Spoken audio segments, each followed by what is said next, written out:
Anaran'ny Ray sy ny Zanaka ary Fanahy Masina. Amen. Niriavako alahady fahatelo amin'ity volana Febroary ity, alahady voalohany amin'ny karemia izay ibanjinantsika hatrany Lohahevitra manao hoe mampitandrina amin'ny Didiny Andriamanitra. Andeha iraintsika ny hira faneva sambatra.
Amen.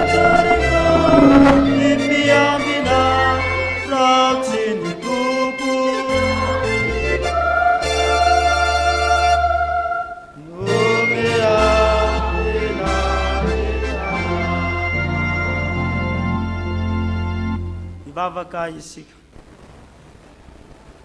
Andriamanitra raina eo, midera sy mankalaza ary manome fisaorana anao izahay. Noho ny soa rehetra izay nomena ho anay, ao izay fantatray, ao izay tsy fantatray, izay omena ho anay sy iainana isan'andro isan'andro. Tompo Andriamanitra eo, raiso ny fisaorana sy fankalazana ary ny voninahitra tolotra ianao, fa tena vokatra ny fonay izany noho ny fitahina ho anay ka nitehirizana ho anay nandritra ny herinandro iny ka nahatratra izao andro voalohany amin'ity herinandro ity. Tanterao sy hamarino eto izay Tompo, ny tenao ny amin'ny fanatrehanao, ny amin'ny olona mivory aminao, fa mangetahitanao izahay, ankasitranay ianao Tompo noho ny fitahinao sy ny fitiavanao izany, ary ankehitriny mangataka izay ny amin'ny fanatrehanao ny amin'izao fanompompo fahafahana izao.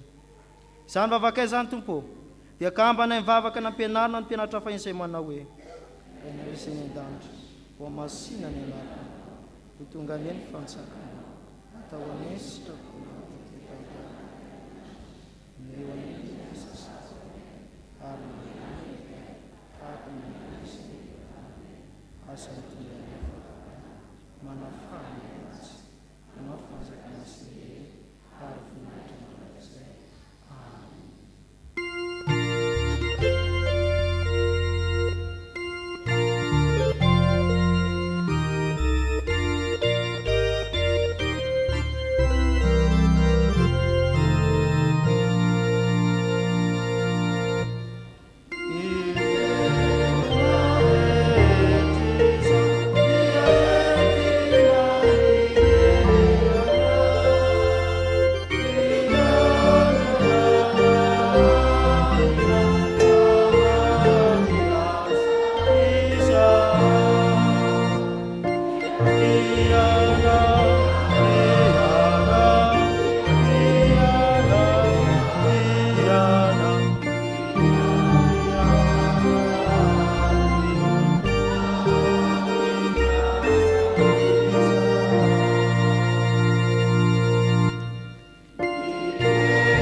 Petraka ny fiangonana.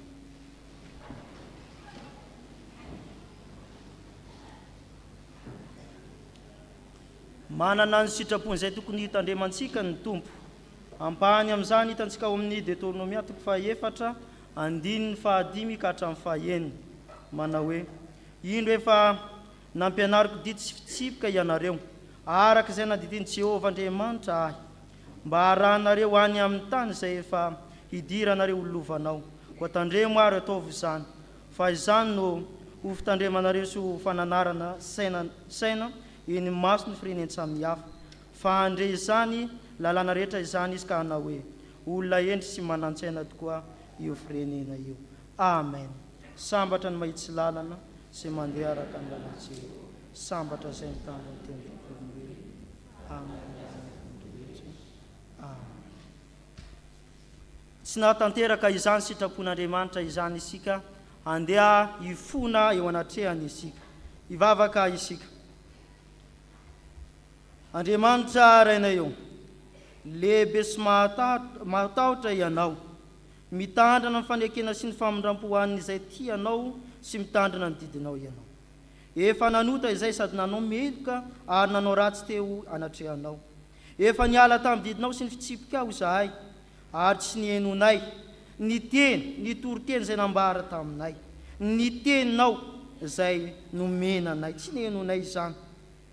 Andriamanitra ray eo, efa meloka teo anatrehanao izahay, niodina taminao izay ka tsy niaino ny feon'ny Tompo Andriamanitray, ary tsy nandeha araka amin'ny lalanao izahay, amin'izay lalana ny rahanao nalehanay. Tompo Andriamanitra eo, mifona aminao izahay, hamarino izahay, ary aoka ny fahatezeranao tsy hirehitra aminay. Kehitriny Andriamanitra raina eo, eno ny fivavaka ny mpanomponao sy ny fifonanay, ary ampianaro izahay ahay hitandrina izany sitraponao izany. Atongolany ny sofinao ka mianoanay Tompo, ka jereo izahay, jereny amin'ny fiantranao ary jereny amin'ny alehibe ny indrafonao. Tompo Andriamanitra eo, mamelany elokay mianoka miasa ato anatinay, aza ela ianao noho ny aminao. Ny anaran'i Jesosy mpamonjy anay no anaovanay izany vavaka izany. Amen.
Iavana reso ampifaliana sy amin'ny fanantenana eo ampitsanganana ny teny famelan-kely ka izay omeny tompontsika. Hoy ny apôstôly, fa fantatsika fa araka ny fanahy ny lalàna, fa za kosa nofo namidy ho andevy ny ota. Fa izay ataoko dia tsy fantatro, fa tsy izay sitrako no ataoko, fa izay alako no nataoko. Fa raha manao ny tsy sitrako aho, dia manaiko fa tsara ny lalàna. Ary amin'izany tsy izaho intsony no manao izany, fa ny ota izay mitoetra ato anaty. Fa fantatro fa tsy misy zavatra tsara mitoetra ato amiko, dia ato amin'ny nofoko. Fa ato anatiko ihany ny fikasana, saingy ny hanatanteraka ny tsara no tsy ato. Fa tsy ny tsara izay sitrako no ataoko, fa ny ratsy izay tsy sitrako no ataoko. Fa raha ny tsy sitrako no ataoko, dia tsy izaho intsony no manao izany, fa ny ota izay mitoetra ato amiko. Koa hitako izao lalàna izao, ary atanao ny marina aho, dia ato amiko ihany ny ratsy. Fa mankasitraka ny lalàn'Andriamanitra aho araka ny toetra anaty, nefa mahita lalàna hafa ny amin'ny momba ny tenako aho, miady amin'ny lalàn'ny saiko ka mamabo aho any amin'ny lalàn'ny ota izay ao amin'ny momba ny tenako. Indrisy olona mahantra aho, iza no hanafakany amin'ny tenany fahafatesany ity? Misaotra an'Andriamanitra ny amin'ny alalan'i Jesosy Kristy tompontsika. Koa raha ny amiko dia mankatony lalàn'Andriamanitra aho ny amin'ny saiko, fa ny lalàn'ny ota kosa ny amin'ny nofo. Mbara amin'ny anaran'ny Tompo ry abako, fa voavela ny elikareo midy eran'ny Tompo.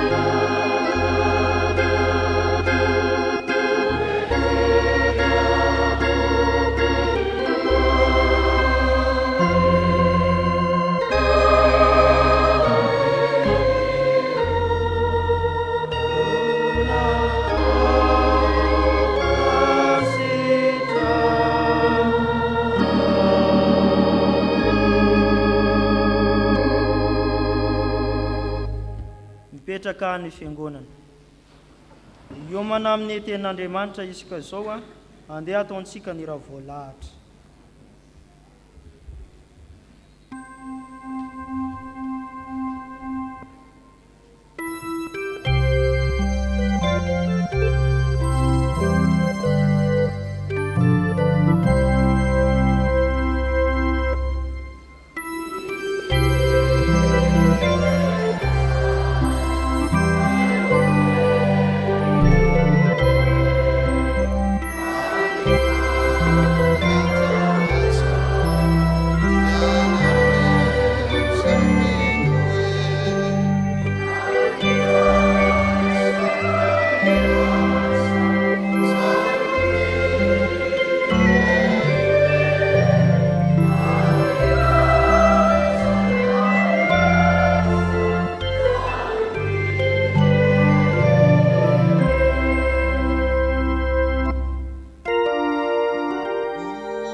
Makisy ay misoratra masina isika ry avako arak'izay hita ao amin'ny Josoa toko 2:20 ny andininy voalohany ka hatramin'ny andininy fahadimy.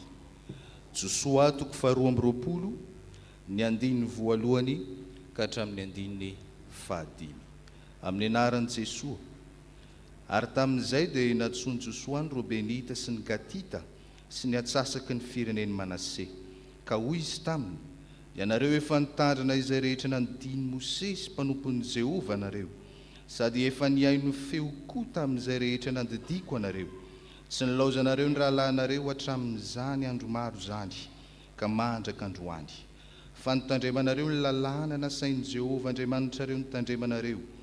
Ary ankehitriny dia efa nomeny Jehovah Andriamanitrareo fitsaharana ny rahalahinareo, araka izay nolazainy taminy, koa midia ankehitriny, ka mankanesany amin'ny lainareo avy ho any amin'ny taninareo izay nomeny Mosesy mpanompon'i Jehovah nareo any andafin'ny Jordana, kanefa mitandrema tsara mba hanaraka ny didy sy ny lalàna izay nandidiny Mosesy mpanompon'i Jehovah nareo, hitiavanareo an'i Jehovah Andriamanitrareo sy andehananareo amin'ny lalany rehetra sy hitandremanareo ny didiny sy fikiranareo aminy, ary hanomponareo azy any amin'ny fonareo rehetra sy ny fanahinareo rehetra.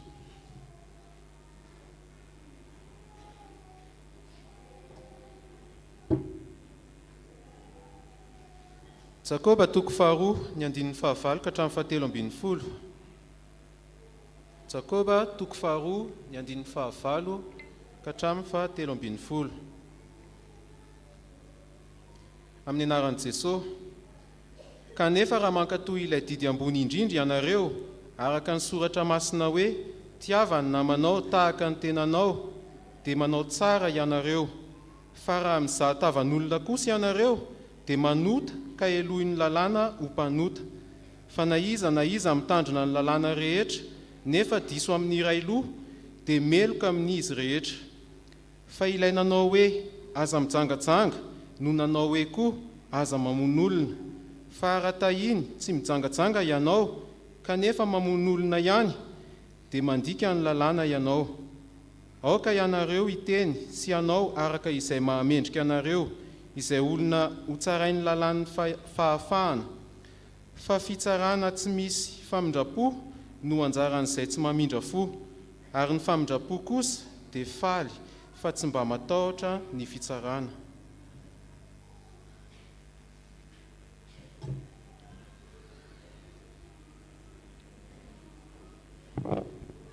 Filazantsarany Lioka, filazantsarany soratan'ny Lioka, toko 5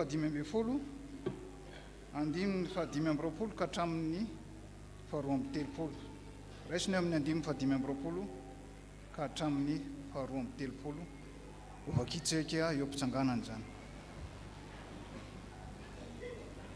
Fa tany an-tsahany zanan'ilay matoa, ary nononody izy ka mby teo akaiky ny trano, dia nandre zava-maneno sy dia, ary niantso ankizilahy anankiray izy ka nanontany azy izay anton'izany zavatra zany. Ary hoy ilay ankizilahy taminy, tonga ny rahalahinao, ka namono ny zanak'ombilahy nifay ny rainao, satria fa tafaverina soa aman-tsara ao aminy izy. Dia tezitra izy ka tsy netiniditra, ary nivoaka rainy ka nampandroso azy. Fa izy namaly ka nanao tamin'ny rainy hoe, indro zay elizay aho no efa nanompo anao, ka tsy mbola nandika ny didinao, na dia indray mandeha akory azy, nefa izao tsy mbola nomenao na dia zanakosy aza mba hifaliako amin'ny sakaizako. Fa raha vao tonga kosa io zanakao io, izay efa nandany ny fanananao tamin'ny vehivavy janga, dia namono azy ny zanak'omby, nafay ianao. Ary hoy rainy taminy, anaka, ianao efa eto amiko mandrakariva, ary anao avokoa izay rehetra ananako, fa mety mifaly sy miravoravo, fa ity rahalahinao ty efa maty, fa velona indray, ary efa very fa hita indray. Ray masinao, manamasinana amin'ny fahamarinana, ny teninao amin'ny fahamarinana. Amen.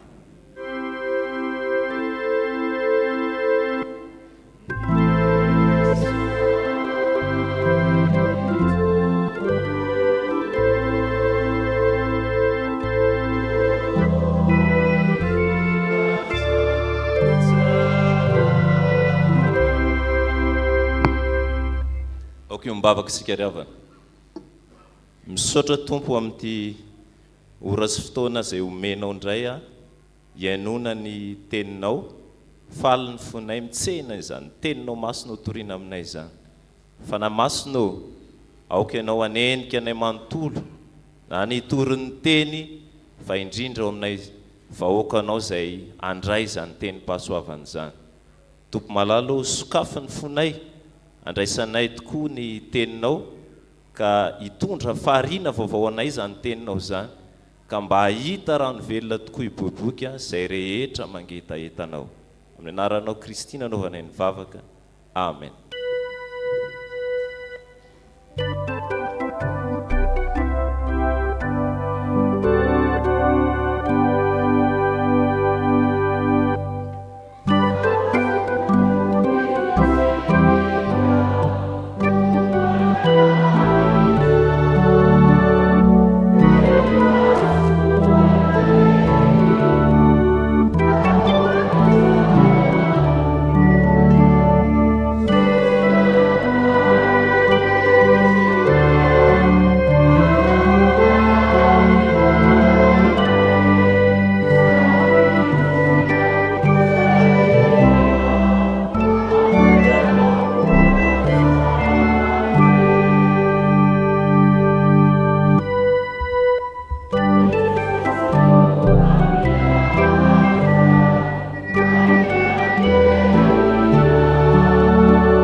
mipetraka ny fiangonana.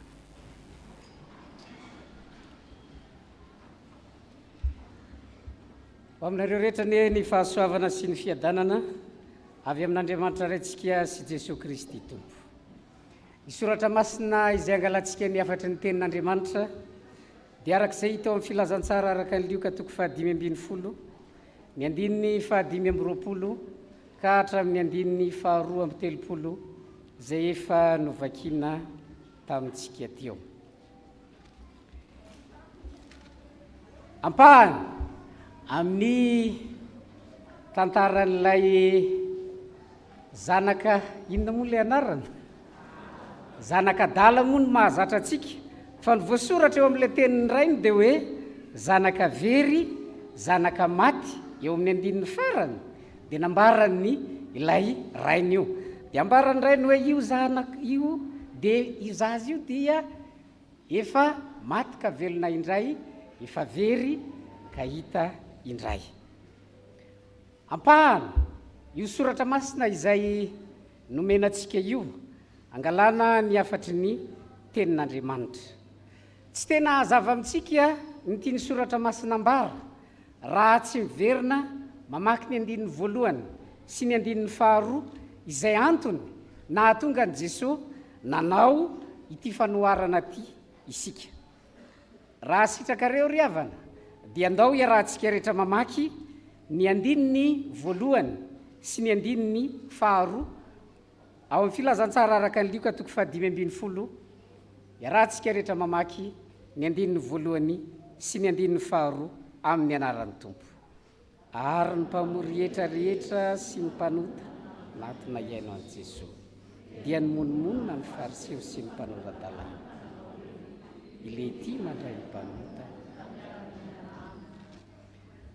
Valy teny nataon'i Jesosy Kristy tamin'ny fariseo sy ny mpanoran-dalàna no antony nahatonga azy nanao ireo karazana fanoharana telo samihafa. Misy fanoharana telo nataon'i Jesosy Kristy, ny amin'ny ondry very, ny amin'ny farantsakely very, ny amin'ny zanaka very. Olona izay efa mahalala tsara ny soratra masina, tsy vaovao amin'izany famakiana soratra masina sy ny famohan-kevitry ny soratra masina ireto olona ireto, ny fariseo, ny mpanoran-dalàna, olona milona ao anatin'ny soratra masina. Dikan'izay zany dia zao hoe ny teny rehetra izay ataon'i Jesosy nandritry ny fanoharana telo dia mivantana amin'ny olona izay mahalala ny soratra masina. Jereo tsara, raha mandinika an'ilay fanoharana telo samihafa zao tsika dia mahita zavatra hafahafa, tsy dia mahazatra antsika ny mahita azy. Eo amin'ny andininy 4 dia niteny Jesosy raha nanao an'ilay fanoharana voalohany momba ny ondry very dia izao no nambarany: iza moa ny olona aminareo izay manana ondry 100 ka veriny anankiray no tsy mandao ny 7:7 ka mandeha hitady ilay very mandra-pahitany azy. Eo zany dia nambarany Jesosy hoe ay rehefa very ny ondry dia atao inona? Tadiavina. Eo amin'ny andininy 9 manao an'ilay fanoharana faharoa indray Jesosy dia namerina ny teny mitovitovy amin'io ihany. Ahoana ny voasoratra ao? Zao ny voasoratra: ary iza moa ny vehivavy manana farantsakely 10 ka veriny anankiray no tsy mampirehatra jiro ka mifafany trano sy mitady fatratra mandra-pahitany azy. Verina indray eo ny soratra masina milaza amintsika fa rehefa very ny farantsa dia natao inona? Tadiavina. Eo amin'ilay fahatelo, eo amin'ny andininy 1:20 izay misy an'ilay perikôpantsika anio dia tsy mba niteny an'izany Jesosy. Tsy mba niteny izy hoe rehefa very io dia tadiavina, fa inona natao rehefa manaraka ny fizotry ny tantarantsika? Rehefa very ilay zanaka dia inona natao? Nandrasana izy iverina. Araka ny nambara tany amintsika tany am-piandohana, ny olona izay resahan'ny tenin'Andriamanitra eto dia olona izay mahalala tsara ny soratra masina. Ny soratra masina eto dia milaza ay rehefa ny zavatra tsy manan-tsaina ny very dia atao inona? Ary rehefa ny zavatra manan-tsaina ny very tsy tadiavina. fandrasana izy iverina. Fampianaran' Jesosy Kristy teo anoloany reto fariseo reto zany. Valy teny nataon'i Jesosy Kristy tamin'ny fariseo sy ny mpanoran-dalàna, izay nomonomonina tamin'izany. Te hiteny Jesosy Kristy hoe ianareo fariseo sy mpanoran-dalàna, izay mahalala tsara ny soratra masina, raha tsy iverina amiko ianareo, tsy anatonahy ianareo, dia tsy maninona. Fa ireto mpanota, mpamory hetra ireto kosa, ny safidy miverina amin'ny Jesosy Kristy izy. Ary zay nahatonga Jesosy nanao an'ity fanoharana telo samihafa ity, ary ity izay eto ambany masontsika eto moa dia ny fanoharana ny amin'ny zanaka very. Inona ary ny fampianarana omenantsika amin'ity perikopa araka ny filazantsara araka ny Luka 5:5 ka hatramin'ny 2:2 ity. Misy toetra takina amin'ny zanaka ao. Inona ny toetra takina amin'ny zanaka? Ny voalohany dia zao: manome lanja ny fitiavana mihoatra noho ny asa. Manome lanja ny fitiavana mihoatra noho ny asa. Rehefa mamaky ny 2:20 tsika dia izao ny voasoratra: dia tezitra izy ka tsy netiniditra, ary nivoaka ny rainy ka nampandroso azy. Fantatsika ny tantara fa voalaza eto tamin'ny fotoana izay niverena an'ilay zanaka avy tany amin'izay nalehany nody ao an-tranony rainy, dia tsy tao ny zokiny, tsy tao lehilahy matoa. No nitonga izy dia nanontany tamin'ny mpanompo tao fa misy inona ao, dia nambaran'ilay mpanompo ny zava-misy marina. Niverina ny rahalanao dia nifaly ny rainao, dia namono zanak'omby mifahy. Ny fandrenesan'ilay zokiny ny an'izay no nahatezitra azy. Tezitra izy satria inona avy ny filazany? Voalohany, anisan'ny nambarana eo dia zao hoe: izay ela izay no nanompoko anao, hoy izy tamin'ny rainy. Tsy mbola nomenao na zanakosy aza. Ny zanakosy zany heverina mbola kely noho le zanak'omby, mba hifaliko miaraka amin'ny namako. Zay zany no antony voalohany. Ny antony faharoa nambarany koa dia zao hoe: tsy mbola nandika ny didiny rainy mihitsy izy, hatramin'izay nipetrahany tao amin'ny tranony rainy. Ambarany fa izay no nataony, tsy fantatra na tena vitany tokoa zany na miteny an'izay fotsiny izy satria te handresy lahatra ny rainy izy. Fa nambarany koa dia zao, na ny fomba fiteniny somary hafahafa, dia izao no nambarany hoe: io zanakao io nesoriny ilay hoe maharahalahiny an'ilay zandriny, fa nataony hoe inona ny antony? Midika io fomba fiteny io dia fomba fiteny atao amin'olon ratsy. Rehefa hafahafa ny toetran'ilay olona dia tenenina hoe zanakao io, fa rehefa metimety ny nataony zanatsika io. Ary eto na dia ny rahalahiny koa ary dia nanana an'izay toetra izay. Ahoana hoy ilay rahalahiny? Io zanakao io nesoriny ilay maharahalahiny azy. Inona no antony? Ny antony dia zao: tsy nanana ny fitiavana an'ilay rahalahiny tsony ity lahy matoa ity.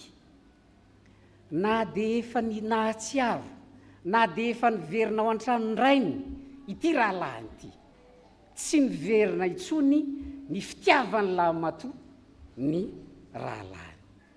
Ary zany ry havana, valy teny ataon'i Jesosy amin'ny fariseo sy ny mpanoran-dalàna: hadinony fa na ny mpanota na ny mpamory hetra, izay olona izay heverina fa ratsy indrindra teo amin'ny fiarahamonina. Dikany hoe mpanota moa zany dia le olona mpiteniteny ratsy ireny. Ny mpamory hetra dia no heverina fa olona izay ratsy indrindra satria piraitsy kombakomba tamin'ny mpanjanaka tamin'izany fotoana ka nosokajiana ho isan'ny olona mpamadika tany razana mpangalatra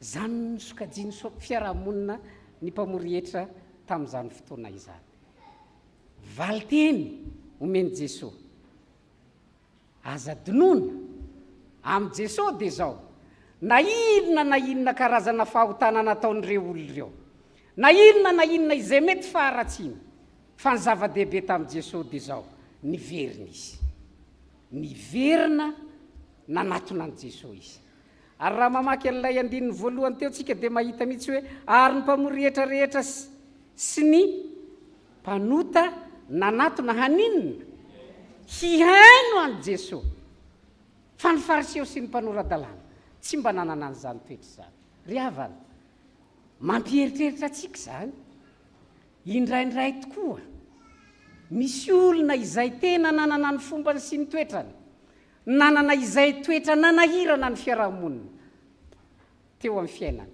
teo amin'ny lasany fa izao tonga ny fotoana izay iverena ny ray ho ao an-tranony ray ary rehefa miverina ao an-tranony ray izy dia mifaly ny ray ary zany mitatsika nataon'ny ray ny tao ndao moa jerentsika ny andininy fahafito ny andininy fahafito ahoana ny filazan'ny soratra masina iarahantsika rehetra mamaky amin'ny anaran'ny tompo lazaiko aminareo fa izy fifaliana toy izany any an-danitra ny amin'ny mpanota iray izay mibebaka noho ny amin'ny olona maro 7 izay tsy misy tokony hibebaha amin'ny Jesosy zany dia zao ireo olona izay nosokajiany fiarahamonina fa olon-dratsy olona mpanota olona heverina fa ratsy indrindra teo amin'ny fiarahamonina amin'ny Jesosy dia zao rehefa manatona azy io olona io iaino ny tenin'Andriamanitra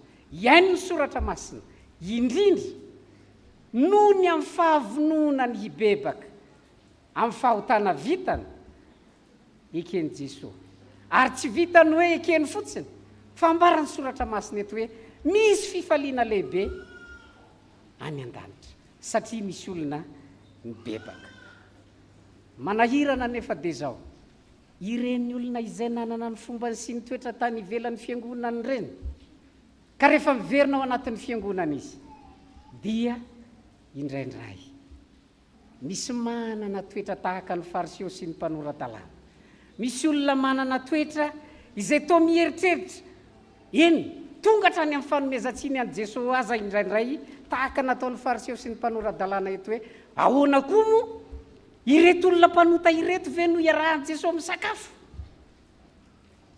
ireo olona izay heverina fa ratsy indrindra teo amin'ny fiarahamonina nahoany Jesosy no miara-misakafo amin'izany olona izany manana fomba fisainana tsy manaiky mamela heloka manana fomba fijery mieritreritra fa tsy mety niova mihitsy olona io tamin'ny ratsy izay nataony zany manahirana amin'ny fiarahamonina ao anatin'ny fiangonana isika izay heverina fa samy efa mahalala ny soratra masina mahalala ny tenin'Andriamanitra kanefa tsy mety manaiky handray ny olona izay tonga manatona an' Jesosy manda ireny karazan'olona irentsika ary zany no tokony hoeritreretsika amin'izao fotoana anomboatsika amin'izao alady voalohany anomboatsika ny vanim-potoana ny karemy zao ny vanim-potoana ny karemy dia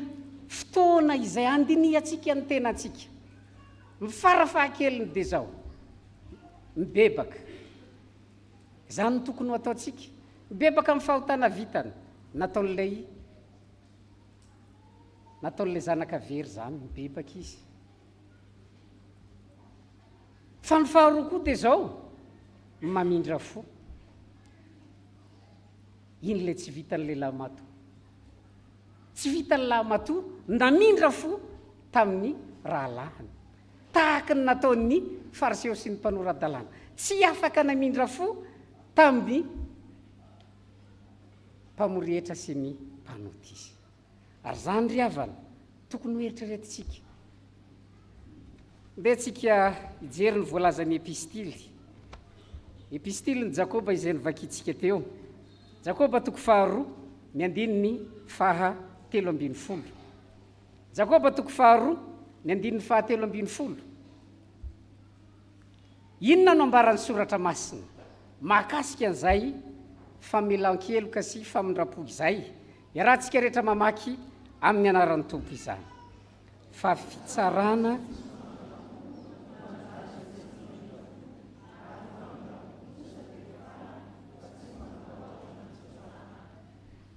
tahaky ny tenin'Andriamanitra amintsika, ny ahaizantsika mamindra fo amin'ny olona izay miverina amin'Andriamanitra. Mila mahay mamindra fo isika. Marina tokoa fa misy karazan'olona tena ratsy eo amin'ny fiarahamonina, eo amin'ny fiainana. Fa saingy izao, tsy nasaina hijery an'izany sika, tsy nasaina hieritreritra an'izany, fa ny nasaina ny eritreretintsika sy ampianarin'i Jesosy atsika dia izao hoe niverina ao an-tranony ray. Ilay fiverenany no zava-dehibe ampianarin'i Jesosy hoe misy olona io miverina nanatona azy. Tsy eken'ny soratra masina ny tsy fahaizana mamela heloka, famindrapo tsy misy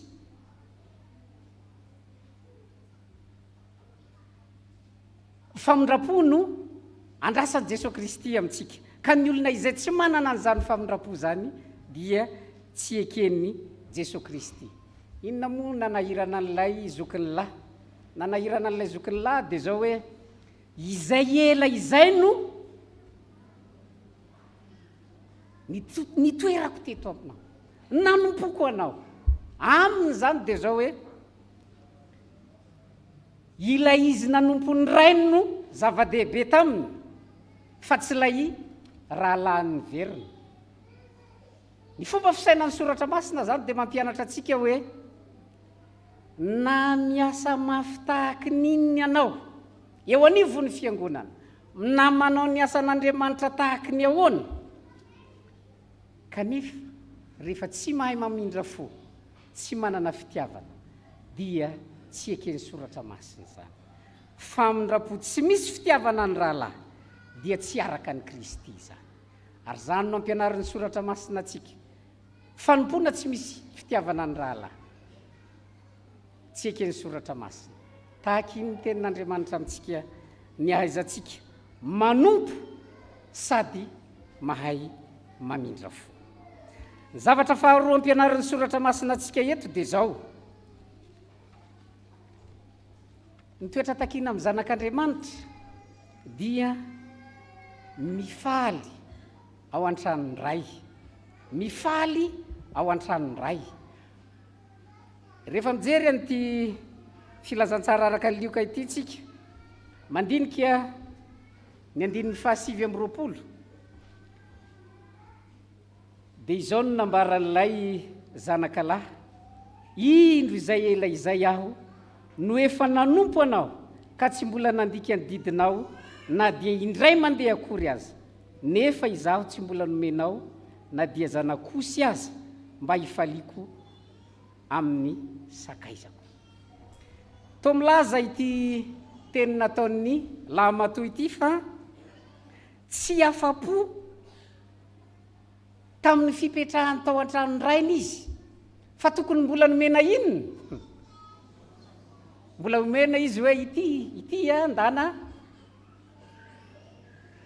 tsy maninona zany, azo atao zany, ary tokony ho ataony rainy zany. Fa izao tsy dia izay loatra ny olana. Ny tsy nahafa-po azy dia ilay rahalahy miverina ao an-tranony ray. Toa tsy zava-dehibe taminy ity lahy matoy ity ny fiverenan'ilay zandrany. Tsy zava-dehibe taminy ny fitoerana tao an-tranony rainy ka ahafahany mandova ny rainy. Tsy zava-dehibe taminy izany hoe eo ny rainy a, eo izy, eo ny rahalahy. Ary jereo tsara fa maneo zany, na dia ny tambatambazan'ny rainy azy izy, lay tsy mety hiditra tao anatin'ny fety zay natao dia niditra izy sa tsy niditra tsy nambarany soratra masina eto fa tsy niditra izy tsy mbola tafiditra tao an-trano izy fa mijery an'ilay fitantarana isika mitantara Jesosy mitantarany amin'ilay zanakavery fa ny rainy no ny teny farany eo amin'ny andiny faraiky amin'ny telopolo sy ny andiny faharoa amin'ny telopolo dia ny rainy no ny teny farany raha atao amin'ny teny hafa zany dia hoe to tsy mbola tapitra io fitantarana io tokony mbola nitohy io fa napetraky ny mpanoratra io hoe aloha ny rainy no teny farany dia rehefa avy miteny ny rainy dia tsy nisy tohiny intsony inona ny voalazany rainy aroa ny rainy taminy anaka ianao eto amiko mandrakariva ary ianao avokoa izay rehetra ananako fa mety ny mifaly sy miravoravo fa ity rahalanao ity efa maty fa velona indray ary efa very fa hita indray tapitra ny tantara to milaza zany ny rainy eto dia zao hoe to milaza an'izao hoe zao anaka asainy ianao hiditra fa izao mety ny mifaly izahay dia hifaly raha tsy hiditra ianao izahay dia hifaly raha tsy manan-kiara-paly aminay ianao to milaza zany hoe na hiditra ianao na tsy hiditra ianao ny fety mandeha ihany zany no sary aseho ny soratra masina eto ary zany ry havana ampianariny soratra masina atsika mila mahay afa-po mahay mifaly amin'ny fitoerana ao an-tranony ray indraindray eritreretin'ny olona ho zavatra kely mba hazanak'Andriamanitra azy eritreretin'ny olona ho zavatra kely zany hoe izy dia isan'ny olona efa mitoetra ao an-tranony ray izy dia isan'ny olona mpandovany ray izy dia isan'ny olona mpandovan'ny fanjakan'Andriamanitra eritreretin'ny olona ho zavatra kely zany ary zany mampahatsiva ny soratra masina atsika eto tandremo so hieritreritra ianao hoe izahay dia tsy hiditra misy olona laim-panahy rehefa tenenina izy averina amintsika ihany mba tsy hadiso hevitra atsika tsy hadiso ny fandraisana ny soratra masina dia zao miresaka amin'ny olona efa mahalala ny soratra masina i Jesosy ka misy olona izay mieritreritra hoe efa zanaka tao an-trano izy fa rehefa nivoaka ny ivelany izy dia mieritreritra izy hoe za tsy hiverinao intsony misy an'izany sa tsisy raha misy olona mieritreritra an'izany tsy fantatra aloha izay antony na inona nefa antony fa ny soratra masina dia miteny hoe ny didy ambony indrindra dia inona nambarany Jakoba teo ny fitiavana ny rahalahy na inona ny antony rehefa misy endrika tsy fitiavana ny rahalahy tsy akasitrahan'Andriamanitra zany aza ataonao ho antony voanao anatin'ny fiangonana ny fisian'ny olana madinidinika eo anivon'ny fiangonana fa raha sanatry misy olona mivoaka ny fiangonana noho ny amin'ny antony olana amin'ny rahalahiny dia ahoana oziny ray anaka midiry ianao ary raha tsy hiditra izy dia ahoana oziny ray na hiditra ianao na tsy hiditra ianao na hiditra ianao na tsy hiditra ianao ny fety mandeha ihany ary zany tokony ho eritreretintsika mandrakariva ary zany indraindray manahirana eo amin'ny fiainan'ny fiangonana misy olona mieritreritra hoe tsy hiverinao anatin'ny fiangonana mihitsy izy raha mbola ao ihany ary eto ny raina maly an'izany fanontaniana zany ahoana oziny raina zao anaka midiry ianao tsy niditra la ilamato ary rehefa tsy niditra la ilamato dia ahoana oziny raina zao mety ny mifaly dikan'izany dia zao tohizanay ny fifaliana hijanonao ianao mahereza raha tsiditra ianao mahirezy ianao fa izahay dia ifaly tahaka izany ry havana ny amin'ny fanjakan'Andriamanitra. Ny fanjakan'Andriamanitra dia isika izao ny fiangonana ny fanjakan'Andriamanitra ety ambonin'ny tany. Misaoran'Andriamanitra mahaiza mifaly fa isan'ny olona tafiditra ao anatin'ny fanjakan'Andriamanitra ary misantatra izany fanjakan'Andriamanitra izany dia eny ety ambonin'ny tany ianao. Raiso amin'ny fifaliana ary ataovy zavatra ho sarobidy eo amin'ny fiainanao zany. Aza ataonao zavatra kely zany ary na inona mitranga ao anatin'ny fiangonana dia izao. Aza dia mieritreritra hoe ianona ho n'izao ny toetra, ny ianona ho ny teny amin'izao, ino raha vava moa zany ny ianona tsy alao izy ianao an'izany. Fa ianao kosa dia izao mifalia fa isan'ny olona mpandovan'ny fanjakan'Andriamanitra ianao. Satria mpandovan'ny fanjakan'Andriamanitra ianao dia aza mitaky valinasa amin'ny zavatra madinidinika antsony. Inona ny valinasa? Tahaka nataon'ny lehilahy matoa, izay ela izay ve za nanompo anao teto tsy mbola nomenao na dia?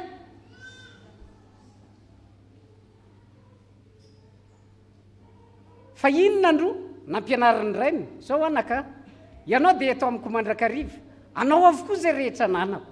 Dia tahaka izany koa no ataon'Andriamanitra amintsika. Isika dia ao amin'Andriamanitra mandrakariva, handovan'Andriamanitra. Sarobidy loatra zany atsika handovan'Andriamanitra zany. Raha sanatry mbola heverintsika hitovy amin'ny zanak'omby, zanak'osy, izany sarobidy ny fandovan'Andriamanitra zany. Dia hiteniny rainy hoe tsy mety zany. Fa mba mitadiava zavatra lehibebe kokoa. Dia inona ilay lehibe? Dia ny fandovantsika ny fanjakan'Andriamanitra. Inona ary ny valinasa? Ny valinasa omena ny zanak'Andriamanitra. Ny valinasa ny zanak'Andriamanitra dia ny fahasambarana, fa afaka miresaka amin'ny ray amin'ny fotoana rehetra izy. Satria aiza izy mipetraka? Ao an-tranony ray. Ny valinasan'ny zanak'Andriamanitra dia ny fahaizany mifaly, fa amin'ny fotoana rehetra dia afaka miresaka amin'ny rainy izy. Iza moa ny ray? Io ilay tompon'ny zavatra rehetra. Amin'ny fotoana rehetra dia miresa amin'ny rainy. Ny valinasan'ny zanak'Andriamanitra dia ny toetra mandrakizay ao an-tranony ray. Ataovy zava-dehibe amin'ny fiainanao zany. Ataovy zava-dehibe ao anatin'ny fotsika, ampitoera ao anatin'ny fotsika zany hoe ay tokoa efa zanak'Andriamanitra. Noho izany ny zavatra lehibe indrindra dia izaho afaka mipetraka ao an-tranony ray. Eto am-pamaranana ry havana, ampahatsiahivina antsika indray. Misy toetra takiana amin'ny zanak'Andriamanitra. Inona ny toetra takiana amin'ny zanak'Andriamanitra? Voalohany dia izao, manome lanja ny fitiavana mihoatra noho ny asa. Ilay lamatony dia ny teny mihitsy hoe ny asa nanompo anao. Rehefa jerena io teny hoe manompo io jerena ny teny fototra dia izao ny filazany azy hoe tena ny asa toy ny andevo ilazana fa tena mafy ny asa izay nataony ity lamatoa ity. Fa nefa mbola kely zany asa vita zany raha mitaha amin'ny fitiavana ny rahalahy. Satria inona ny antony? Io ilay nambaran'i Jakoba hoe ny fitiavana ny rahalahy no didy ambony indrindra. Ny fanompona tsy misy fitiavana ny rahalahy dia fanompona tsy ankasitrahan'Andriamanitra. Ka izay rehetra tia azo sitraka amin'Andriamanitra amin'ny fanompona ataony dia tsy maintsy tia ny rahalahy. Ny toetra takiana amin'ny zanak'Andriamanitra faharoa, mifaly, fa afaka mitoetra ao an-tranony ray. Isika ireto no efa mitoetra ao an-tranony ray. Zanak'Andriamanitra isika, mpandovan'Andriamanitra isika. Sarobidy loatra zany. Aza ataonao zavatra kely zany. Ary aza ataonao ho antoka hitakiana zavatra kely amin'Andriamanitra ihany koa izany zavatra lehibe nomen'Andriamanitra anao zany. Fa izao tsarovy mandrakariva fa ny valinasa izay omena ny zanak'Andriamanitra dia ny fahasambarana, satria afaka miresaka amin'ray isan'andro izy. Ny valinasa izay omena ny zanak'Andriamanitra dia ny toetra ao an-tranondray mandrakizay. Ho an'Andriamanitra irery ny voninahitra. Amen.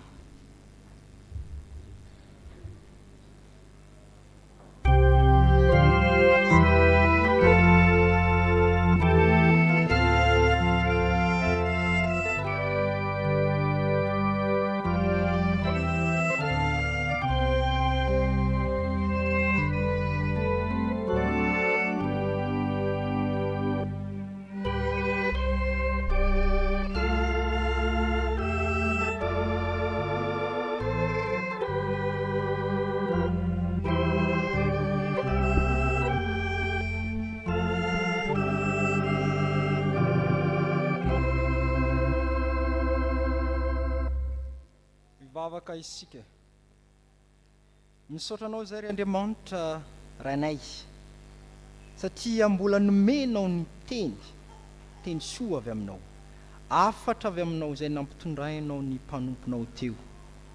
Nampianatra anay ianao fa tokony hanome lanja ny fitiavana mihoatra no ny asa.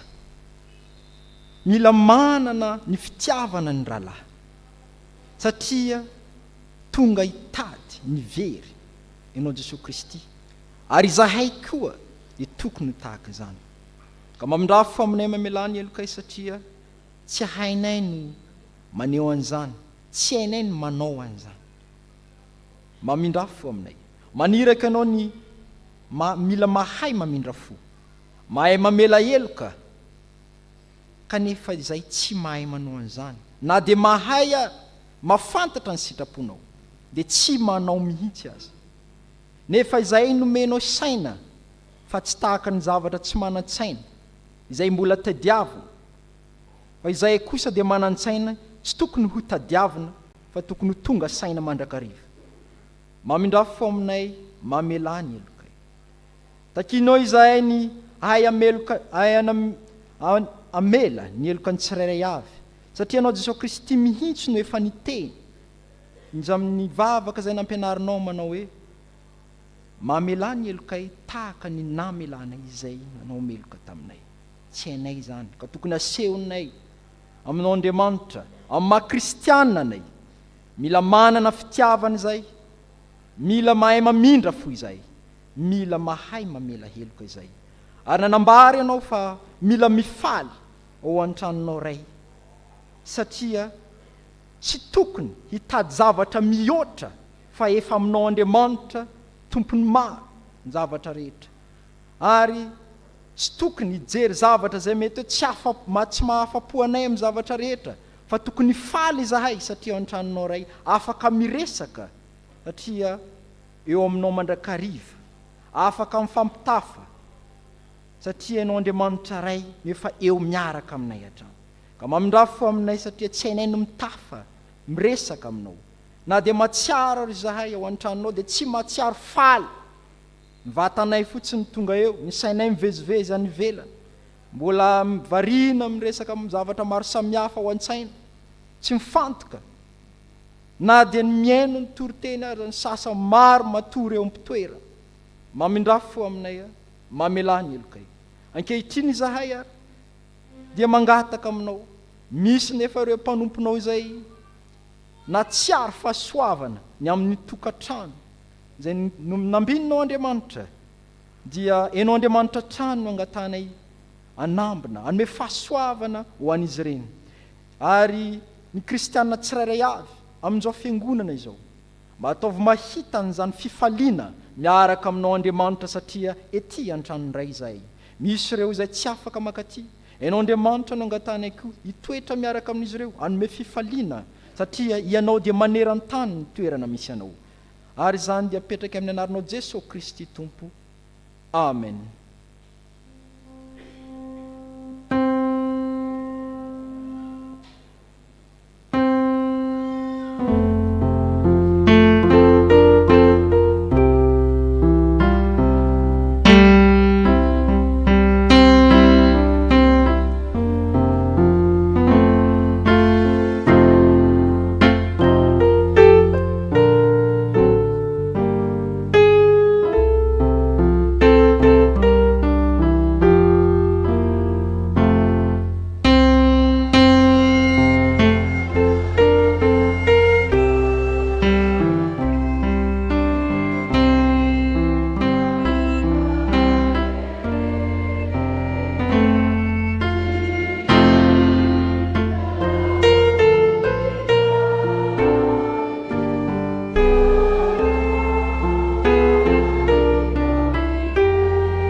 aoka hitsangana ny fiangonana hiaraka anaiky sy anambara ny fanekem-pinoana kristianina izay raisantsika amin'ny fiangonana maneran'izao tontolo izao dia ny fanekem-pinoana apôstôlika manao hoe mino an'Andriamanitra ray tsy tompo hanao ny lanitra sy ny tany aho ary mino an' Jesosy Kristy zanalahy tokana tompontsika izay nitotorona tamin'ny fanahy masina nateraky Maria Virjiny nizara nanapaka Ponty Pilato nombona tamin'ny hazo fijaliana maty kanalevina nidina tany amin'ny fiainatsita nitsangana tamin'ny maty tamin'ny andro fahatelo niakatra ho any an-danitra mipetraka kavan'Andriamanitra ray tsy tompo avy any aviany tsara ny velona sy ny maty mino ny fanahy masina aho fiangonana masina maneran'izao tontolo izao fiombonan'ny olona masina ny famelan-keloka fitsangana ny tena amin'ny maty ary ny fiainana mandrakizay amen. Aoka hipetraka ny fiangonana.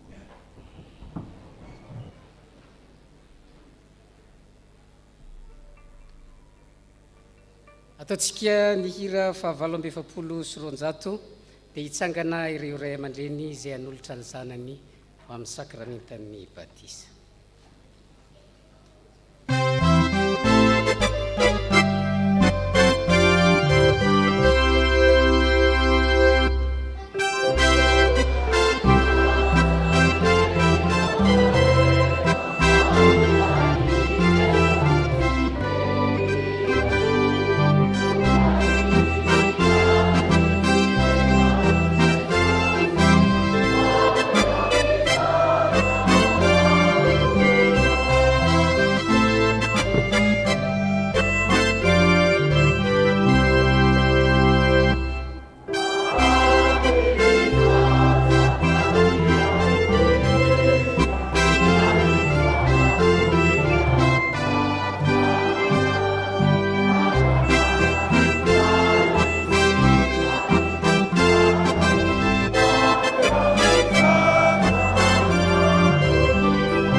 Riava malala rehetra ao amin'ny tompo ampifaliana no andraisantsika ireto namantsika ireto izay manavao ny faloloran-tenany sy manolotra ny zanany ho an'Andriamanitra amin'ny alalan'izao sakramentan'ny batisa izao.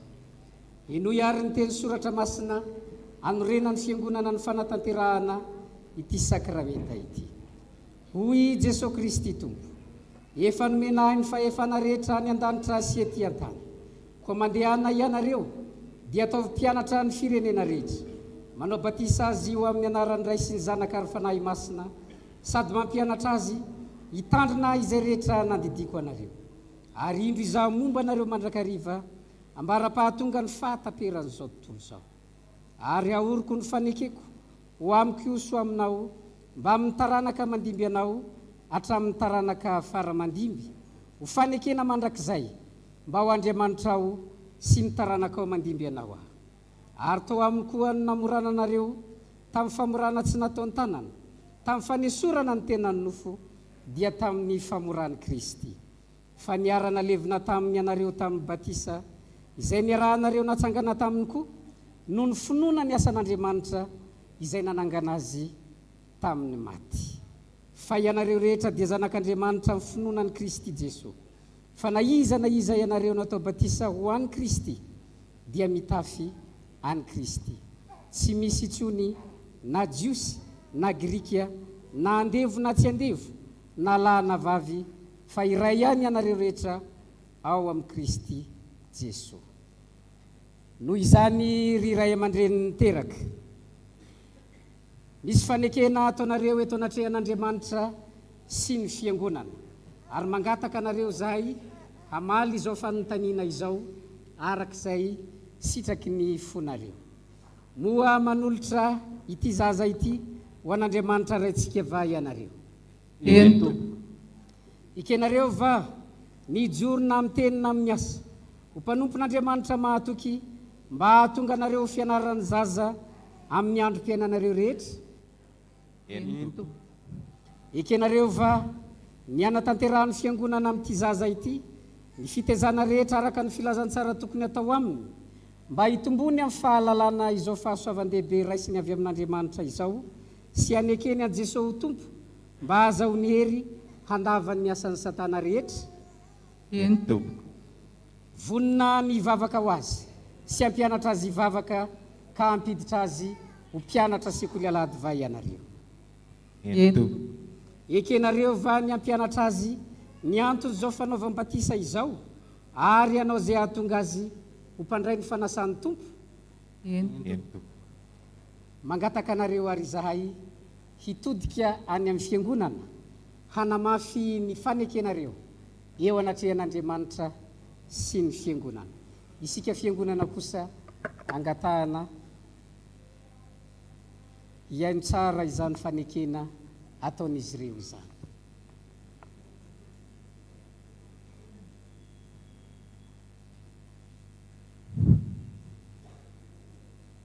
manolotra ny zanakay ho an'Andriamanitra raitsika izahay. Ekenay ny hijoro na amin'ny teny na amin'ny asa ho mpanompon'Andriamanitra mahatoky mba hahatonga anay fianaran'ny zanakay amin'ny androm-piainanay rehetra. Ekenay ny hanatanterahany fiangonana amin'ny zanakay ny fitaizana rehetra araka ny filazany tsara tokony atao mba hitomboana amin'ny fahalalana fahasoavan-dehibe raisina avy amin'Andriamanitra izao sy anekeny an'i Jesosy ho tompo mba hahazoany hery andavana ny asan'ny satana rehetra. Vonona ny hivavaka ho azy sy ampianatra azy hivavaka sy ampiditra azy kolalahady izahay. Enkenay ny ampianatra azy ny antony izao fanaovam-batisa izao ary ezahanay hitaona azy raifana-zany tompo ny herin'Andriamanitra ny tanteranay izany.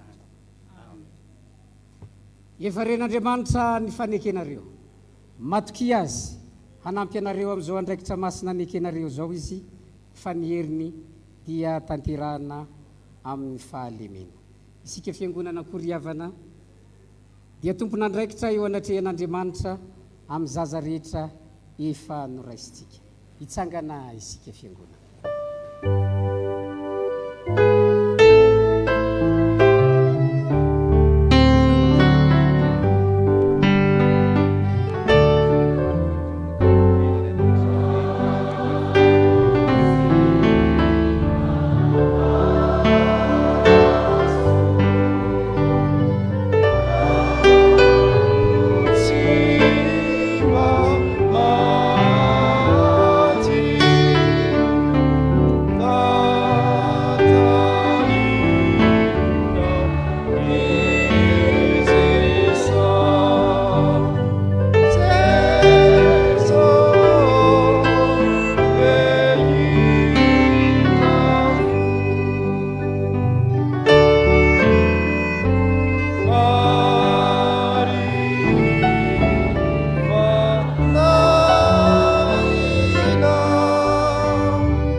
Isika Andriamanitra raitsy toa tia dia tianay tokoa ianao ary ny fitiavanao dia mialomandraka riva ny fitiavana ianao. Tsaronay izao ny didiny Jesosy Kristy tomponay sy ny teny fampanantenana nomeny tamin'andrenany sankramenta amin'ny batisa koa mitalao aminao izahay raha eo manatrehanay aoka ny fanahy masinao anome hery ny asa tanterahinay eto ampanaovana izao batisa izao. Rano mamelombelona ny zavaboary ity ary manasa ny loton'ny nofo mba ho famantarana ny fanadiovana anay ho amin'ny fiainana vaovao amin'ny Kristy anay izao. Ity zaza atao batisa ity anie voaray mandrakizay ao amin'ny fanekenao ampitafio ny zanakao izy ary ampiresy endrika amin'ny noho ny asa mifananao masina mitarika azy isanandro ho amin'ny voninahitra mandrakizay. Faly misaotra anao izahay tompo fa tanteraka ny fandriny reto ray aman-dreny reto niombonayna ao amin'i Jesosy Kristy ny zanany ka isan'ny vahoaka ny fanjakan'Andriamanitra. Ny angatahany amin'ny fiangonana dia hitehirizanao ity zaza ity hoe ambany fahasoavanao ka mba ampaharitra azy hatramin'ny farany amin'ny fivavahana aminao. Ampio ny ray aman-dreny sy ny mpiantoka mba azony manatanteraka ny fanekena nataony teo anatrehanao, mba ny fahasoavanao any ny ezaka rehetra ataon'ny fianakaviana sy ny ray aman-dreny ary ny fiangonana amin'ny fitaizana ity zaza ity. Angatanay izany amin'ny anaranao Jesosy Kristy Tompo. Amen.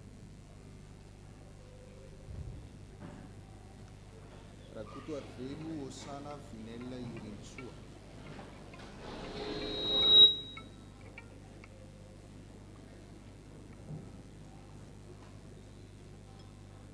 Rakoto arvelo osana vinella iriantsoa. Izaho manao batisanao ho amin'ny anaran'ny Ray sy ny Zanaka ary ny fanahy masina. Ho aminao anie ny tompontsika. Amen.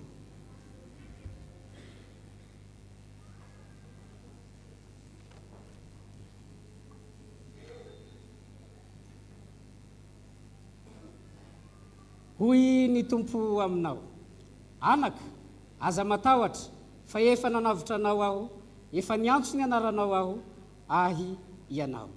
Mandehana amin'ny fifalian'ny tomponareo, tezao zao zaza zao an'Andriamanitra raitsika. Amen. Ataontsika ny hira faharaiky amby 370, ao anatin'izay no anatanterantsika ny rakim-pahasoava.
Amin'ny anaran'i Jesosy Kristy lohan'ny fiangonana no hiara-banantsika ry avy nanatratra ny andron'io ary dia manona ny fahasoavany sy fiadanany ho amintsika tsirairay avy.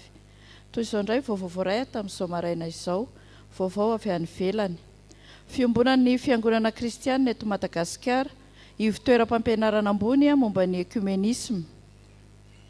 Hoy Jesoa: mivavaka aho mba ho iray izy rehetra, ray eo engane ka ho ao anatintsika izy rehetra, tahaka anao ato anatiko ary izao ao anatinao. Joany 7:20. Fanasana eo ambanin'ny fiahin'ny filoham-piangonana FFKM Efata, ny filohan'ny filakevim-pitantanana Pasteur Dr Rakoto Didiny, ny talehan'ny fitoeram-pampianarana ambony momba ny ekumenisma IPAE Professeur Dr Lohahevitra sy pasteur docteur Andriamanitra Alfred, ny mpandrara sy ny mpampianatra ary ny mpianatra rehetra dia faly manasanareo iara-hivavaka amin'ny fotoan-dehibe fanomboana ny taom-pianarana 2024 izay atao ny alatsinainy 7 ny volana Febroary 2024 manomboka amin'ny 7 ora maraina ao amin'ny Grand Séminaire Falerivo Ambanidia. Fiangonana Jesosy Kristy eto Madagasikara synodam-paritany Arivo Avaradrano sampana Sekolelahady. Ry havana ho aminareo ny fiadanan'i Jesosy Kristy tompontsika. Araka ny tetik'andron'ny synodam-paritany sy ny fanapahan-kevitra teo anivon'ny braon'ny Sekolelahady synodam-paritany dia patsahivina sy ilazana isika anatrika ny fotoana araka izao fandaminana izao. Fanokafana taom-pitezana Sekolelahady. Aorian'ny fanokafana taom-pitezana eo anivon'ny foibe Sekolelahady dia ho tanterahana ny sabotsy 14 ny volana Febroary ao amin'ny FJKM Amboditsiry mifankatia. Ny fanokafana ny taom-pitezana eto anivony sy ny Sekolelahady synodam-paritany anomboka amin'ny 7 ora sasany izay ialohavan'ny fivorian'ny mpihevitra amin'ny 9 ora maraina. Antsoina hiatrika ity fotoana ity ny sampana Sekolelahady isam-pitandremana, ny mpitandrina, ny kedi, ny mpampianatra, mpianatra, ray aman-dreny, sakaizan'ny Sekolelahady. Mitovy lenta amin'ny fivoriam-be ity fanokafana taom-pitezana ity ka aoka hifanentana. Ny valopin'ny aladin'ny Baiboly dia afaka arotsakitsika ao anatin'ny rakitra amin'izay fotoana mamety. Ny alahady 15 ny volana Febroary manomboka amin'ny 9 ora maraina no fivorian'ny mpihevitra izay rahana amin'ny braon fiangonana. Aorian'ny fanompam-pivavahana amin'ny alahady io dia isy ny fivoriana iarahan'ny braon fiangonana, ny braon sympathie, ny capé, ny mpiandraikitra, ny tony, présence obligatoire. Ny fifanandekona sy ny olona dia atao any Arivomamo ny sabotsy 9 ny volana Mars. Koa izay manana faniriana ny an'olon-tena amin'izany dia mandalo amin'ny braon Mampitandrina ary miatrika ny fiofanana. Efa mandray ny fisoratana anarana ny ao amin'ny sekretariat. Vaovao avy amin'ny VFL. Mbola mitohy ny fizarana valopy izay karakarana ny fankalazana. Ao anatin'ny valopy ao koa ny faneho-kevitra amintsika ny amin'ny Tsangambato. Manentana trany ny amin'ny ny fitsarana ny firotsana ao anatin'ny komity. Androany no fotoana farany andraisana ny logo sy ny hira faneva. Mijanona vetivety ny komity mifankalazana sy mpikambana rehetra aorian'ny fanompam-pivavahana ary ny sabotsy 14 ny volana Febroary no anatanterahana fampiaraban'ny sampana. Sampana Sekolelahady. Amin'ny sabotsy 14 ny volana Febroary ho avy izao no anatanterahana ny fanokafana ny taom-pitezana any amin'ny FJKM Amboditsiry. Koa manentana antsika mpampianatra sy mpianatra rehetra mba handeha amin'izany fa zava-dehibe tokoa izany. Amin'ny 9 ora maraina no fiangana eto am-piangonana ary amin'ny 2 ora sasany no fahatongavana eto am-piangonana. Ny Sekolelahady no miantoka ny solon-tsakafo sy ny sarandalana koa izay handeha amin'izany dia angaviana mba hisoratra anarana any amin'ny mpampianatra rehefa mirava. Ny teny iraisana dia polo fotsy ho an'ny mpampianatra ary t-shirt maitso ho an'ny mpianatra. Miverina ny tanketsany io hariva amin'ny 3 ora. Andray fitenenana ny ao amin'ny sampana. Sampana tanora kristianina. Misy ny varotra flan sy crêpe rehefa mirava ny fiangonana, koa saina isika andray anjara amin'izany fanohanana ny asan'ny sampana. Mankasitraka tompoko.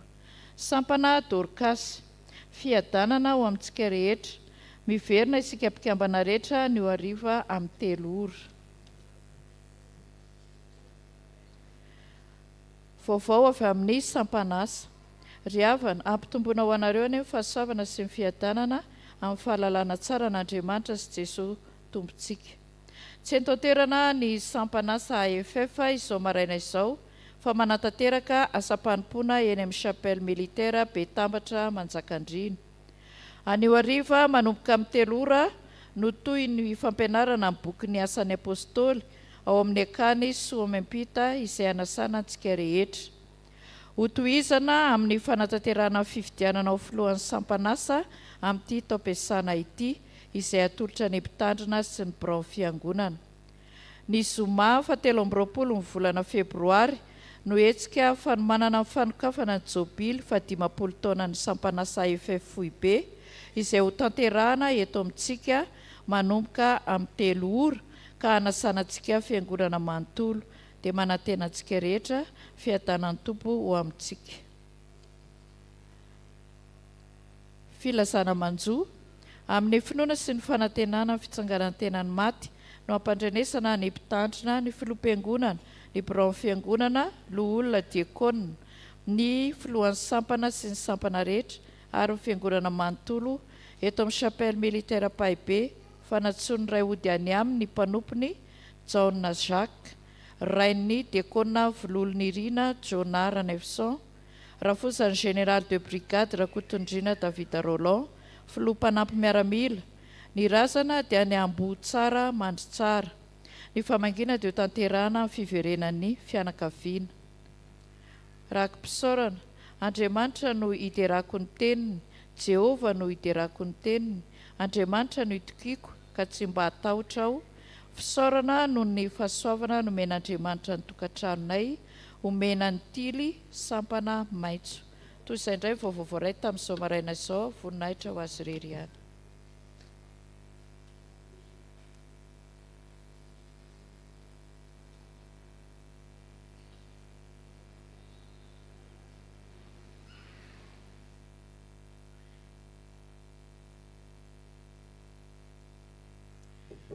Ny sampana sekoly alahady araka ny voalaza teo dia faly miarabantsika fiangonana indray amin'ny anaran'i Jesosy Kristy Tompo. Nisy ireo havantsika teo nanao fanekena nanolotra ny zanany dia niteny hoe anao izay tonga azy ho mpianatra sekoly alahady. Rehefa fotoana 10 minitra sekoly alahady dia mampisangana ny tanora sy ny ankizy izay fa androany mba angataka anareo ray aman-dreny tonga eto ka mananjanaka mianatra amin'ny sekoly alahady. Tompoko azafady indrindra raha mba afaka mitsangana kely vetivety ianareo.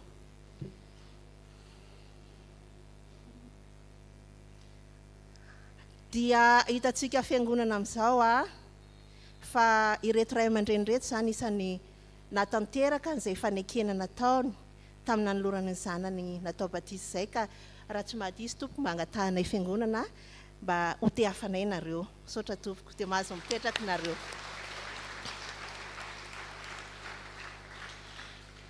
Raha notokanana amin'ny birao sekoly alahady herinandro vitsivitsy izay dia isan'ny nambaranay teto fa anatsara bebe kokoa sy anamafy bebe kokoa ny fifandraisana amin'ny ray aman-drenin'ny mpianatra amin'ny sekoly alahady izay ato amin'ny fitariana ny sampany. Anisan'ny anamafisanay zany fifandraisana izany ny fampatsahivana antsika ray aman-dreny fa araka ny sata sy ny fitsipika ny sekoly alahady dia ianareo dia mpikambana ao anatin'ny fivoriam-be ary voasolo tena ihany koa ao anatin'ny komity ny sekoly alahady. Manana sehatra be dia be zany tsika azo ifandraisana sy fanoroana sy fampitantanana amin'ny fanatsarana ny fitaizana ny zanantsika, fa tsy anjaran'ny mpampianatra irery ihany, tsy ho vitana irery fa azavaditrany ny fitaizana.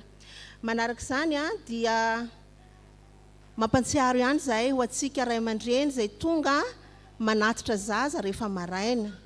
Misy fotoana ihany koa natao anareo, misy fampianarana sahan'ny mpampianatra sekoly alahady azonareo andraisana anjara ihany koa mba tsy hipetraka fotsiny ianareo fa hiara-ianatra aminay ihany koa, hiara-hitombo ara-panahy. Ny fahatelo dia nanapa-kevitra izay tao amin'ny birao fa anao fitsidiana isa-tokantrano. Mety tsy ny mpianatra rehetra no vita ao anatin'ny taona fa ezanay kosa ny anao izay fitsidiana izay na visite parentale ho isika, ankoatra ny fifampiresahana bebe kokoa aminareo ray aman-dreny.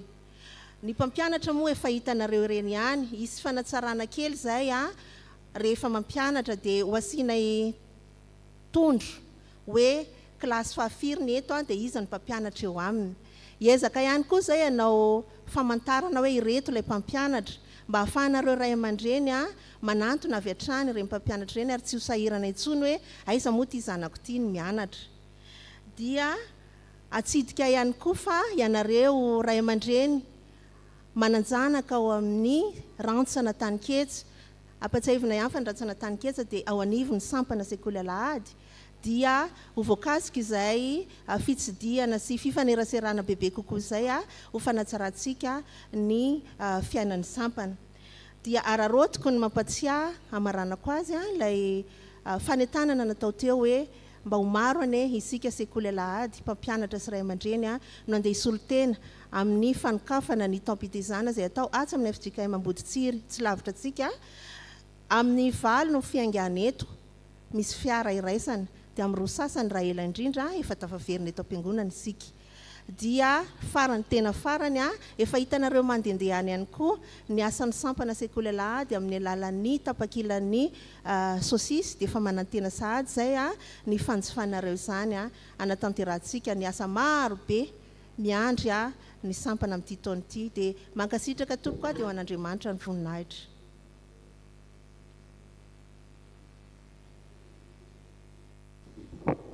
Izao dia omena fitenenana ny président'ny fiangonana.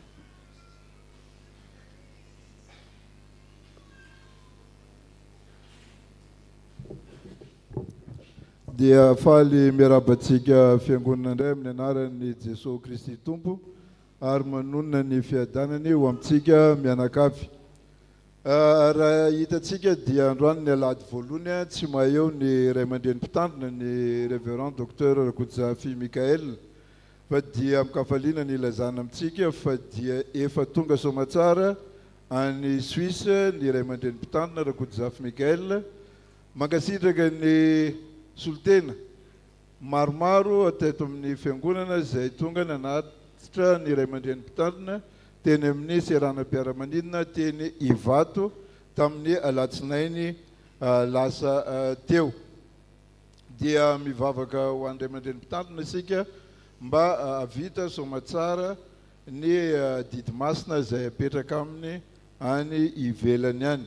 Mivavaka ho any koa ho an'ireo fianakaviany izay miara mivavaka sy miara miombavaka ary miara mifanotrona amintsika amin'ny fitantanana ny fiangonana foana hatreto. Aza malahelo neny fa dia mbola ho avy izy.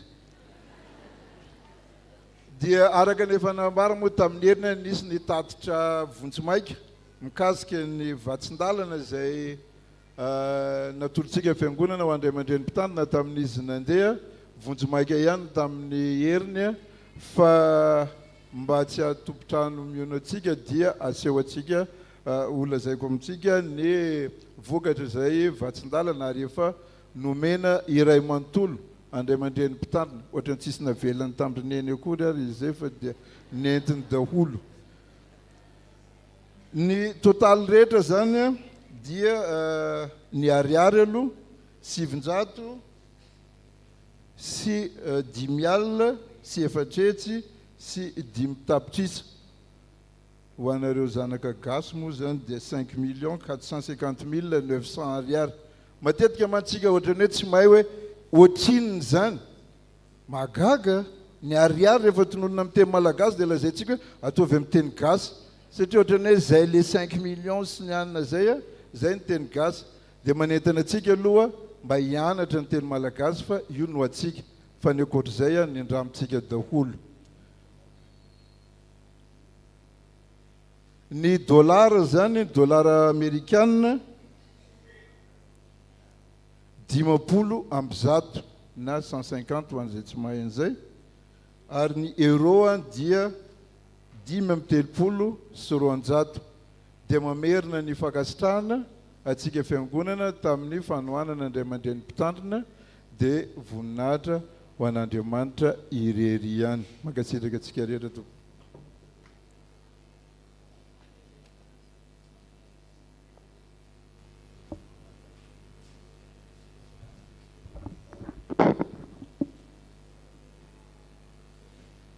fanampiny zay efa nambara tamintsika teo ry havana araka ny efa nampahafantarana atsika ny 13 febroary zany hoe amin'ny zoma ho avy zao dia ho avy eto amintsika ny sampanasa asa fitoriana filazantsara avy eo amin'ny FIPFTKM hanao fampahafantarana ny jobily fa 50 taona ny orenany ka manasa ny antsan'ny foloalindahy sy ny vetson'ny foloalindahy izy ireo amin'izany fotoana izany.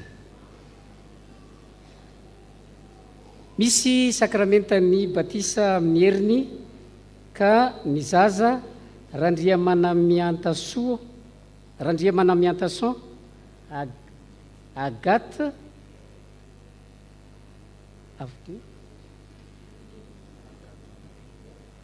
Zafady Randriamanamiantason Agathe Audrey ny zaza ny ray aman-dreny Randriamanamiantason Njiva Jery Erika sy rakoton'ny rainy Andriana Valina Mialy Lucia. Mangataka anareo mba hitsangana raha ao tompoko.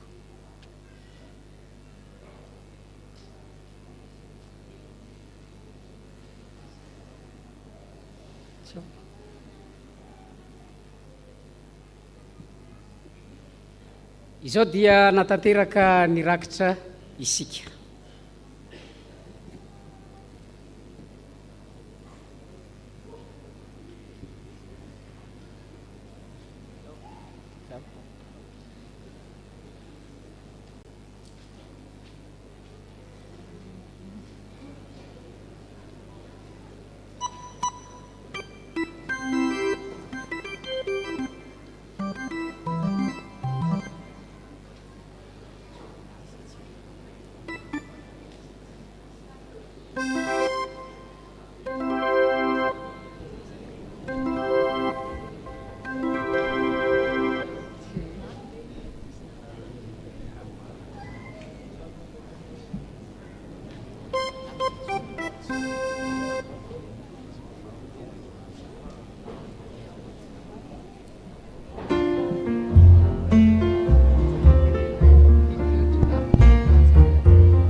Amen.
fahatelopolo sy dimanjato ny andininy voalohany sy ny andininy faharoa ataontsika mialohan'ny tsodrano ary ny andininy fahatelo aorin'ny tsodrano.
Tsodrano izay tononona amin'ny anaran'ny Tompo.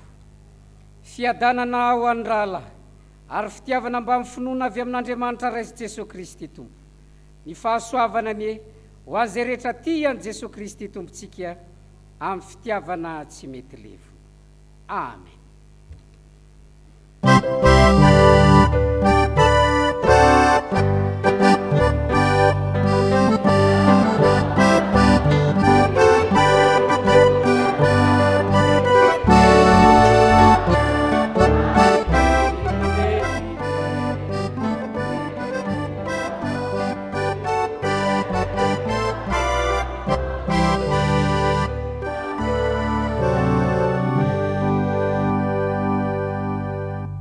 Petraka ny fiangonana.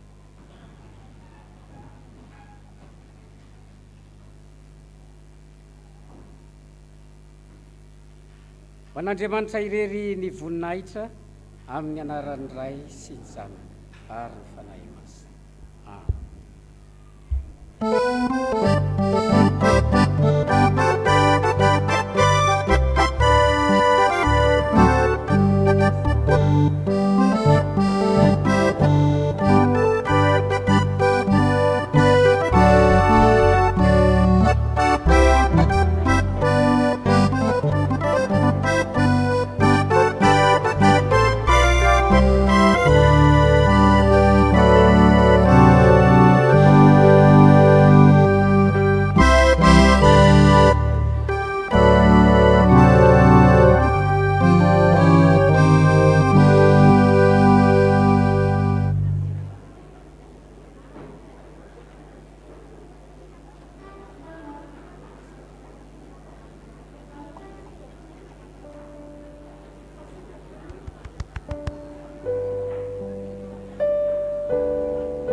velatra manoloanantsika ny fanasan'ny tompo izay manambara ny fanatrehan'ny tompo sy ny fahasoavan'Andriamanitra amin'ny fomba hita maso sy azo tsapain-tanana. Asandrato amin'ny tompo ny fotsika.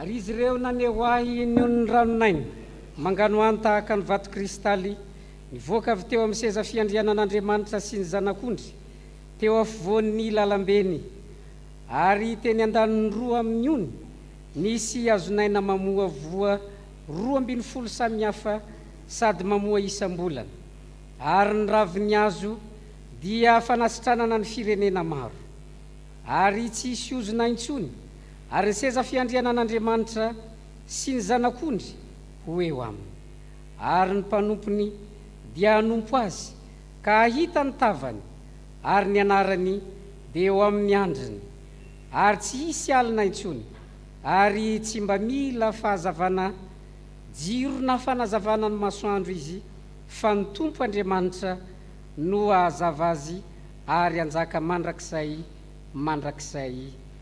izy. Fantatray fa tompony tompo sy mpanjaka ny mpanjaka ianao ry Jesosy Kristy mpamonjy anay io.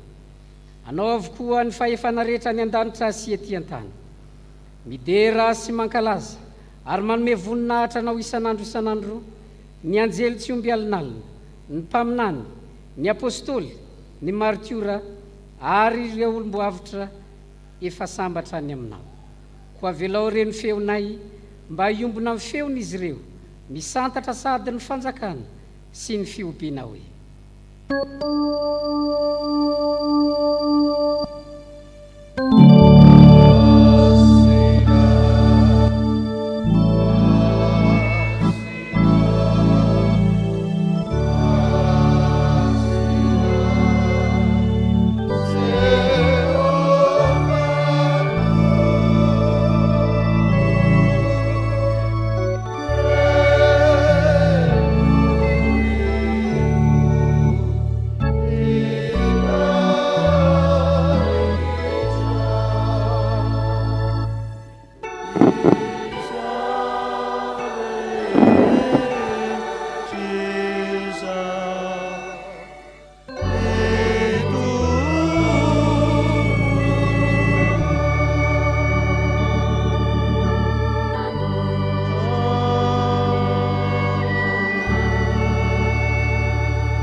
Fa Jesosy tompo tamin'ny alina izay namadiana anazy dia nandray ny mofo, ary efa nisaotra izy dia nivakiany ka hoy izy: raha isoany ity ny tenako izay omena ho anareo, izao no atao fahatsarovana. Dia arak'izany koa ny kapoaka rehefa nihinana dia hoy izy: misotro amin'ity anareo rehetra fa ity ny rako dia ny amin'ny fanekena vaovao izay alatsaka ho an'ny rehetra ho famelan-keloka, izao no atao fahatsiarovana na oviana no misotro ianareo. Fa na oviana ianareo no mihinana itony mofo itony sy misotro amin'ny kapoaka dia manambara ny fahafatesan'ny tompo ianareo mandra-piavy. Amen. Ivavaka isika izao.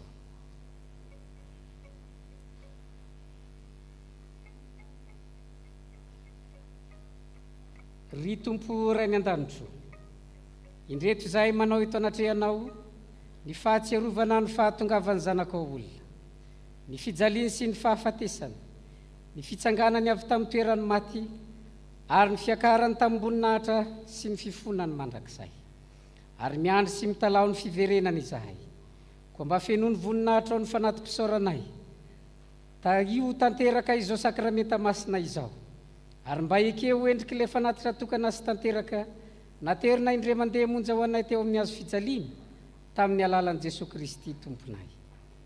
Ry tompo ray ny an-danitro, aoka hiasa ny fananao masina, hamasino ny mofo hanambara ny tenan'i Jesosy Kristy, hamasino ny kapoaka hanambara ny ran'i Jesosy Kristy tomponay. Hiasa aminay ny fananao masina mba hatsiarovanay ho tafaray marina tokoa amin'ny tena sy ny ran'i Jesosy Kristy tomponay eto ampandraisana ny mofo sy ny kapoaka. Fa ny fananao masina no aharinao, amelomanao, anamasinanao, ary anomezanao anay ny zavatsoa rehetra.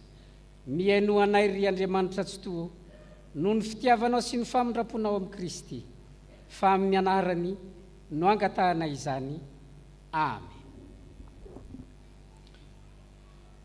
Ny mofo izay vakintsika dia firaisana amin'ny tenan Jesosy Kristy tompontsika, izay novakiana ho antsika, satria iray ihany ny mofo, isika koa dia tena iray ihany na dia maro aza, fa isika rehetra dia samy mandray amin'izany mofo iray izany avokoa.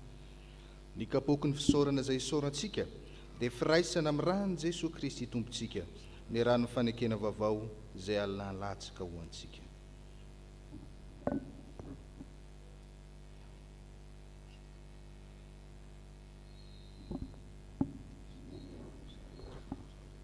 Hoy ny Tompo, andefa efa voavoatra ny zavatra rehetra. Petraka ny fiangonana.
Kristy Tompo, ento izany kazarao amin'ny mpianakavin'ny finoana.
aokarisika hitsangana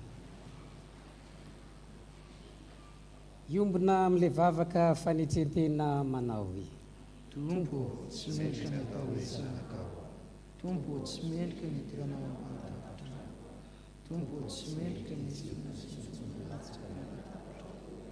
kanefa hoe izay manatona tsy ho alafo.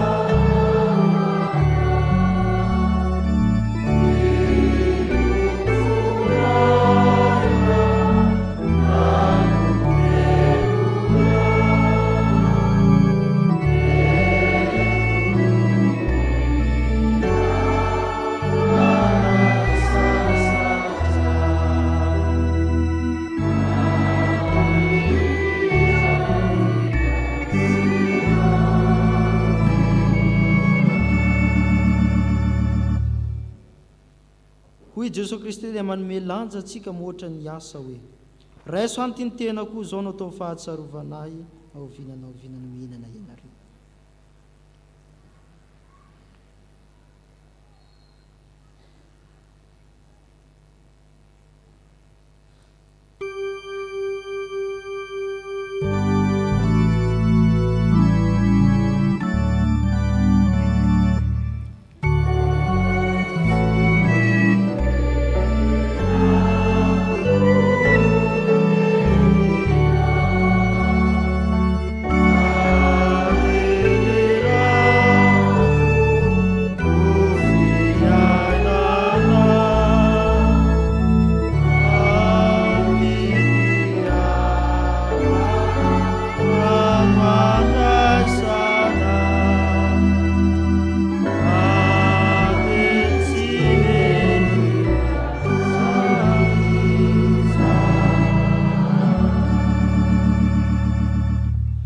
Jesosy Kristy tompo ilay mitaona atsika hifaly ao an-tranony ray hoe sonareo rehetra ity fahitindrako dia ny amin'ny fanekeny vaovao izay alatsaka ho an'ny maro famelan-keloka izao natao fahatsiarovana naoviana no misotro ianareo.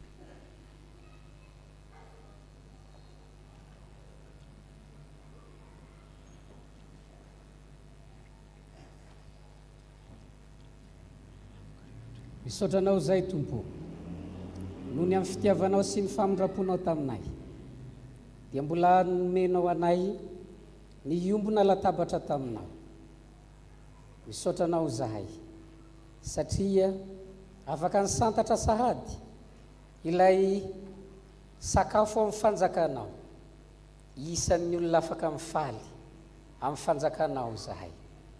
Sarobidy loatra aminay izany ka ho tehirizinay ao anatinay eo amin'ny fiainanay manontolo. Amen. Petraka ny fiangonana. Izao no afatra ho antsika izay voavinandray ny fanasan'ny tompo. Ho ny soratra masina fa efa nantsonao amin'ny fahafahana ianareo rahalahy, kanefa aoka tsy hoentinareo anaraka ny nofo izany fahafahana izany fa mifanompoa amin'ny fitiavana. Amen.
anareo aneny tompo ka hiaro anareo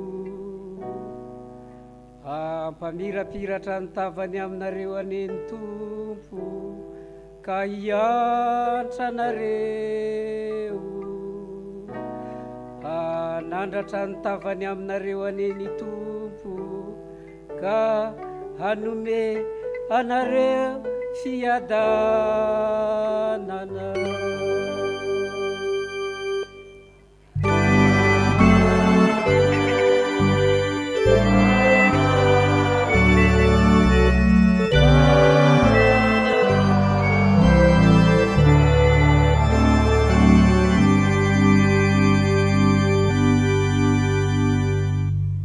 petraka ny fiangonana.